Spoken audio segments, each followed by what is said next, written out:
Adakah penjelasan atau kejelasan mengenai jenis, bentuk, atau nama dari wangi-wangian itu?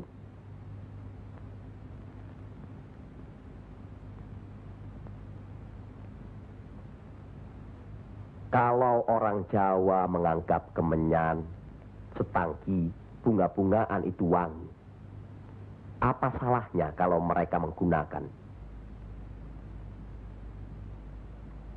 Kita punya budaya sendiri. Gunakanlah itu. Dengan begini, saya bisa mendekatkan diri, bergaul dengan mereka. Tidak ada jarak antara kita dengan mereka. Ada sambung rasa. Lagi pula iman Islam seseorang bukan terletak di pakaian, tapi di sini. Yang penting bersih, aurat tertutup. Berarti pakaian seperti ini sebab putih itu belum tentu jaminan masuk surga, dong, Pak? Ya pasti surga itu patokannya di iman kita. Dan ini untuk kedua itu Allah, bukan urusan kita. Pakaian sebab putih, peci putih, berarti bukan kiai aja. Mahal nggak ini, Bos? Murah. Oh, murah. Tapi habis dari pasar Belinya iya Murah, kalau nggak nyampe 500.000 kan? nggak nyampe. Tapi yang mahal itu imannya yang mahal. Ya, itu enggak? iya, betul. Iman itu imannya. Cuma gitu aja yang mau saya sampaikan. Iya, betul itu. Jadi gini, kalau masalah mulia dilihat cuma dari pakaian. Mungkin Kang Cok yang paling gagah, paling gagah, paling alim kalau lihat dari pakaian. iya. Mungkin Bandingannya apa siapa nih? Bandingannya sama siapa nih? sama itu Habib. kan pakainya putih-putih. Iya. Kalau pakai putih saya juga bisa belilah. Ini habis beli di pasar. Murah berapa kayaknya murah kan? Murah. Indonesia dikenal sebagai negara dengan kekayaan sejarah dan budaya yang luar biasa. Salah satu bagian penting dari sejarah bangsa ini adalah Wali Songo, 9 wali yang dikenal sebagai penyebar agama Islam di Jawa. Warisan mereka dijaga dan dihormati oleh banyak orang.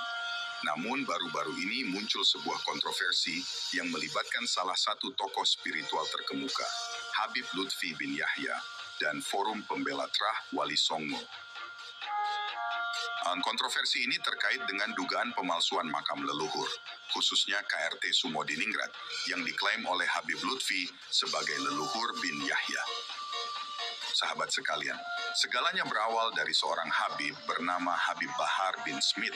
Dia mengatakan bahwa keturunan Wali Songo itu tidak ada. Dari situlah sumber permasalahannya, sehingga menjadikan keturunan Wali Songo yang disebut Said atau Syarif itu merasa perlu meluruskan. Dari kasus tersebut sehingga meluaslah sampai masalah pemalsuan makam, nama tokoh, sejarah Indonesia, dan lainnya. Sunan Ampel dirusak nasabnya, bahwa beliau adalah putra Sunan Gresik, Maulana Malik Ibrahim. Saudara, anak keturunan Amir Abdul Malik, mereka menyebar. Ada yang datang ke Campa, termasuk ke tanah Jawa, saudara. Mereka datang, mereka menyebarkan Islam, saudara. Nah, diantaranya siapa? Kita tahu, saudara, yang wafat pada tahun 1419, yaitu Sunan Gresik. Nah, Sunan Gresik ini punya anak, saudara. Siapa anaknya?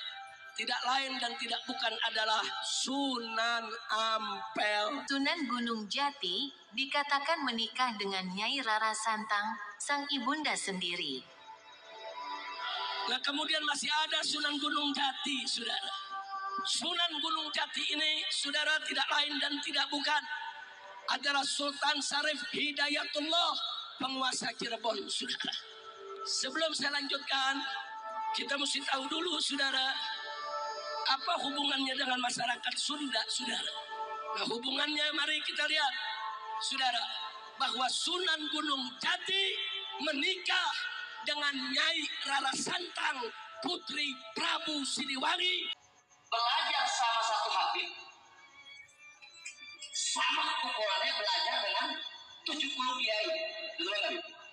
Satu Habib, walaupun Habibnya jahilun, maksudnya bodoh kata Iwan, itu ukurannya perbandingannya sama 70 kiai yang alim. Perbandingannya. Assalamualaikum warahmatullahi wabarakatuh. Waalaikumsalam warahmatullahi wabarakatuh. Oke, sahabat spesial, selamat datang di channel kami. Sebelum menonton video kami ini ya, jangan lupa like, komen, dan subscribe-nya. Yang sudah subscribe kami doakan mudah-mudahan diberi kesuksesan sekarang dan di masa depan, serta dilancarkan segala urusan rezekinya. Amin. Amin. Oke sahabat, kali ini kita akan menanggapi dari subscriber kita menanyakan yang sedang ramai di medsos. Nanti coba kami tanyakan ke Ayas ya. Jadi gini ya, ini ada dari subscriber ngirim sebuah pertanyaannya gini. Di medsos kan sedang ramai pembelokan sejarah dan agama dengan berkedok agama yang masih mengaku-ngaku turunan Nabi, yang Habib-Habib gitu namanya. Bahkan dia ngatain bahwa Sunan Ampel anaknya Sunan Gresik. Aduh, itu gimana? Sunan Gunung Jati atau Raden Syarif Hidayatullah menikahi dengan Nyimas Rara Santang, putrinya Prabu Siliwangi. Itu gimana? Sedangkan ceritanya ini aduh. Dan ada lagi bagian dari mereka yang mengatakan begini, dari pemahaman mereka, satu Habib, walaupun katanya Habib itu bahlul ataupun bodoh, itu bandingannya dengan 10 kiai alim lagi, itu bandingannya. Bukankah itu bagian dari merendahkan? Itu gimana tanggapan Ayas? Belum Ayas menjawab. Iya. Ya, ini dulu boleh. Ya, boleh. Sahabat dulu. Ayas aja lagi tenggorokannya enggak stabil. Ya, Kurang sehat. Belum sehat. Anak Orang ini rame lagi diperbincangkan itu tentang sejarah.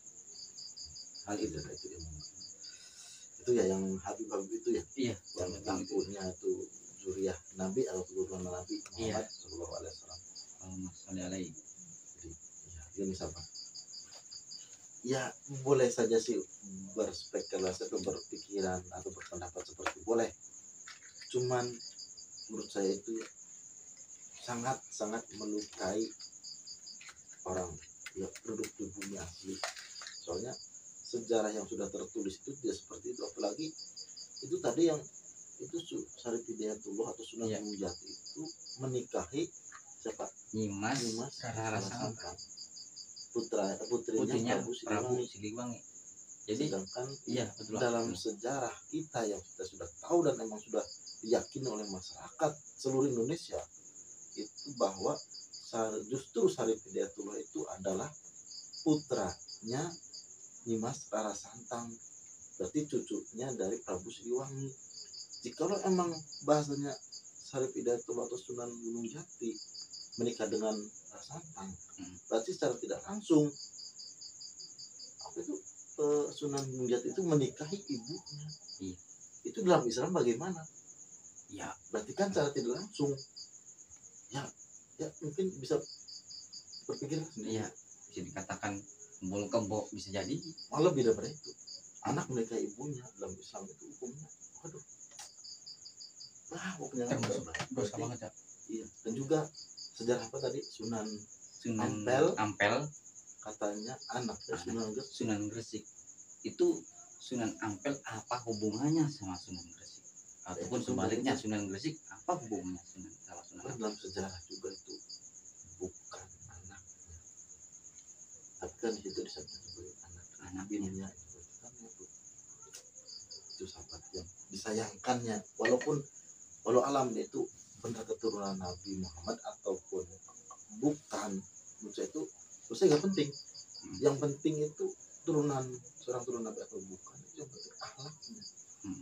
Walaupun dia turunan Nabi Muhammad Sallallahu Alaihi Wasallam kalau akhlaknya seperti bejat seperti itu, menurut saya itu gak patut contoh. Dan juga tadi satu Habib yang bodoh ataupun bahlul itu perbandingannya dengan 70 kiai alim. 70 kiai alim itu perbandingannya banyak. Itu kayak Habib bodoh. Iya, orang bodoh itu dengan paling alim maksudnya Habib alim paling orang bodoh kita orang Jawa. Iya, Indonesia. Iya mungkin bisa jadi ke situ masuknya. Apakah dia secara tidak langsung tidak memikirkan kata-katanya itu menyakiti perasaan, karena tidak langsung kata-katanya itu kan kesannya merendahkan serendahnya itu. Pendapat saya sih kurang tepat seperti itu, dan memang sangat menyakiti ya para kiai kita. Iya betul Pak. Jangan menurut saya, dan saya juga pernah dengar di medsos juga, dan juga pernah mendengar dari teman-teman saya itu, jadi atau youtuber katanya di daerah Mataram atau Solo dan juga Jogja itu banyak makam-makam para petinggi bahkan raja dimargakan mereka, dibalawi karena misalkan gini, yang sudah ada itu kan yang resmi yang sudah tahu dari zaman dulu itu misalkan raja siapa itu kan sudah itu aja, itu dari dikasih bumbu belakangnya bin, misalkan bin siapa dari mereka itu dari balawi. Sedangkan pada kenyataan dia seperti itu, tidak ada binnya. Berarti kan secara tidak langsung gini, cara kita hukum logika, jika mereka sudah bernasab mulia keturunan Rasulullah, kenapa mencari lagi nasab-nasab turun yang lain? Intinya numpang di keturunan yang lain, kan keturunan raja. Iya betul. Mereka numpang di situ. Jika memang di keturunan Rasulullah, dia kan makhluk yang paling mulia, kenapa harus mesti nemplok ke situ? Nempelnya gitu ya. Secara tidak langsung mereka itu cuma numpang. Dan juga mereka itu pernyataannya itu pendatang, pengungsi lah gampangnya. Apa bedanya dengan yang agama dulu pernah di Aceh, Rohingya, kesan Muslim? Iya betul. Mereka sama dengan mereka derajat pengungsi, cuman mereka itu berkedok yaitu agama dan dibumbui dengan ngakunya keturunan Rasulullah. Itu yang paling parah ya, makanya keluarga kita mungkin agak takut untuk mencela, takut untuk memprotes, karena takutnya masih orang kita itu takutnya kualat, takutnya nggak diberi syafaat nantinya sama Rasulullah. Sedangkan saya akan juga memang benar dia turun Rasulullah tidak berakhlak, itu tidak pas.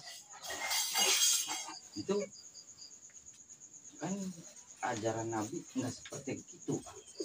Yang pernah diajar itu nggak seperti itu akhlak. Betul. Bahkan Kurang lebih nggak menyakiti ataupun menghinakan salah satu lah gitu, nggak sampai menyebutkan seperti itu. Bahwa ajaran Nabi Muhammad SAW itu nggak seperti itu. dalam sejarah itu tidak seperti dalam Al-Quran juga seperti itu, memang akhlak yang paling mulia. Iya gitu. Bahkan musuhnya pun dia sayangi. Apalagi sesama Muslim tidak mungkin dia merendah. Iya. Betul. Emang saya juga pernah lihat videonya sih, video makan durian, Habib makan durian. Oh iya. Itu murid-muridnya gini, mungkin bahasa dia ngelap berkahnya mungkin, tapi kan nggak masuk akalnya gini. Orang ngelap berkah itu bekas makanan suka sengaja. Kalau di berarti itu makanya bekasannya itu dia makan dagingnya, mungkin muridnya dikasihkan kulitnya, bijinya. kirain Nah kulitnya. menurut saya Iya. itu ya agak Jorok. ya jorok, dan juga mungkin agak sedikit bahlul lah mungkin bahasa mereka yang mau seperti itu. Cuma lucu seperti perbudakan menurut saya, seperti merendahkan. Itu mungkin sengaja merendahkan orang pribumi, orang Jawa atau orang Indonesia. Yang seperti itulah menurut saya. Kalau emang mereka itu mau berada dan bersatu di negara kita, negara kesatuan Republik Indonesia yang notabene itu berbagai macam suku, itu jangan seperti itu. Jangan merendahkan suku yang lain, jangan merasa diri paling mulia. Mereka kan pikir mereka itu saya itu dulu paling mulia karena keturunan Rasulullah. Sedangkan pada kenyataan ketika di tes DNA katanya DNA beliau mereka itu bukan dari keturunan Rasulullah. Itu yang jadi masalah, itu sekarang jadi polemik. Itu ya. Ya, jadi kan ya mereka secara tidak langsung ketahuan belangnya, cuman muka belum ngaku doang, masih bertahan. Mungkin malu sih, udah keluar ngaku. Jadi gini, kalau masalah mulia dilihat cuma dari pakaian, mungkin Kang Cok yang paling gagah, paling alim kalau dia dari pakaian. Iya. Bandingannya sama siapa nih? Bandingannya sama siapa nih? Sama itu Habib kan pakainya putih-putih. iya. Kalau pakai putih saya juga bisa belilah. Ini habis beli di pasar. Iya, murah berapa kayaknya murah kan? Murah. Tapi kan harga iman itu memang mahal. Iya. Kalau tidak pakai bisa juga bisa, kita bisa. Bahkan anak saya juga bisa. Bisa pulang berantau juga beli bisa. Itu tahu. Apakah itu bagian dari cermin mereka yang dia selalu dikeluarkan itu? Sedangkan kan katanya bahwa iman seseorang itu enggak dinilai kan, tapi kan dia bisa kayak seakan-akan menjamin gitu. Kalau ngomong itu menjamin Masuk surga. iya, itu menggarisbawahi tentang perbandingan satu Habib Bahlul bodoh dibandingkan 10 kiai alim. Jadi kayak istilah gimana gitu kesannya, kata-kata itu maksudnya gitu. Ya itu ini citranya merendahkan warga Indonesia. Iya. Dan mereka itu merasa paling suci, paling mulia. Bahkan mungkin menurut mereka itu mereka dijamin masuk surga. Apakah bisa seperti itu? Sedangkan kalau itu melihat hambanya itu bukan dari sisi keturunan ataupun sisi orang itu pakaian atau kekayaan atau ketampanan.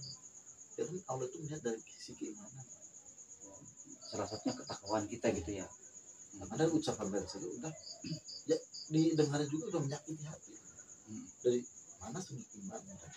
Sedangkan Islam itu rahmatan lil alamin, berucapnya pun harus lemah lembut, jangan sampai menyakiti. Cuman orang menurut saya sih orang-orang yang kurang sehat saja yang emang mau belajar pada mereka. Biar sahabat subscriber kita itu tahu di luaran sana gitu, karena memang itu sangat membahayakan ke depannya kalau enggak kita luruskan gitu loh. Betul. Nanti anak cucu kita gimana lah, jadi seakan-akan Kasihan. dia itu sebagai pribumi, kita nanti sebagai kayak jongosnya gitu. Jadi posisi terbalik ya. Iya, Yang terbalik. sekarang itu mereka itu pendatang. Iya. Ketika mungkin proses perubahan itu dibinkan orang-orang besar, dibin mereka kan di keluarga mereka kan. Jadi kita mungkin kesannya kan jadi pembalik. Kita pendatang, mereka orang sininya. Dan sesuatu juga mereka adalah cucu kita, mereka yang mengusir anak cucu kita. Iya. Ini bin apa nanti bin namanya? Bin salam bin. Ini jangan-jangan nanti dibalik nih binnya. Iya, ganti namanya bin apa kan itu namanya. Biar jadi itu mereka dulu. Bin Bin orang tuanya saja.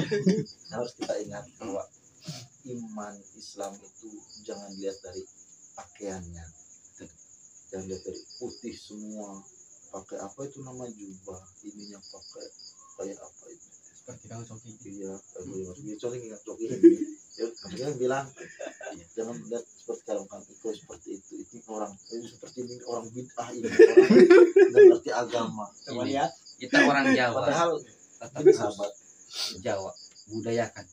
itu udah jam iman itu ada di sini. Yang penting kan pakaian itu buat menutup aurat dalam Islam itu sahabat. Dan juga kita harus berpikir cerdas. Ingat nasib anak cucu kita itu ada di tangan kita. Penjajahan jam sekarang tidak akan mungkin dengan melalui senjata dan melalui apa terus secara langsung.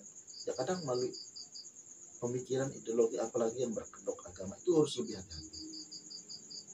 Jangan sampai nanti anak cucu kita itu tidak tahu siapa kita, tidak tahu adat budaya kita, nanti seperti apa, ngambang, tidak tahu jati diri kita. Seperti peribahasa orang Sunda dulu, ada peribahasa katanya jati kasidik kujunti. Jadi mereka itu kehilangan obor, kehilangan siapa saya sebenarnya. Ini seperti apa sejarah anak cucu kita kalau tidak sekarang kita luruskan. Jadi ingat, Islam itu agama ada dalam hati, yaitu iman kepada Allah Subhanahu wa taala dan kepada Nabi Muhammad Rasulullah SAW. Dan ingatnya kita itu orang Jawa, harus beradab istiadat Jawa harus kita jaga. Yang penting jangan semuanya itu Iya. jangan syirik, Iya, yang sampai menduakan Allah Subhanahu wa taala. Betul Pak. Ya sahabat, apa yang tadi kita bahas, baik masalah benar atau salahnya, kita itu kan cuma dilihat dari segi hati nurani kita sebagai warga negara Indonesia dan juga orang Jawa. Cuman masalah tentang agama mereka, tentang sejarah budaya atau wali itu tadi, tetap kebenaran sejati hanya milik Allah Subhanahu wa taala. Kami akan terus menelusuri misteri dan mitos sejarah tanpa mengingkari bahwa kebenaran sejati hanya milik Allah Subhanahu wa taala. Jangan lupa like, komen, dan subscribe, dan tonton terus penelusuran Tapak Wisesa berikutnya. Sekian dari kami. Wallahul muwaffiq ila aqwamit thoriq. Wassalamualaikum warahmatullahi wabarakatuh. Waalaikumsalam warahmatullahi wabarakatuh.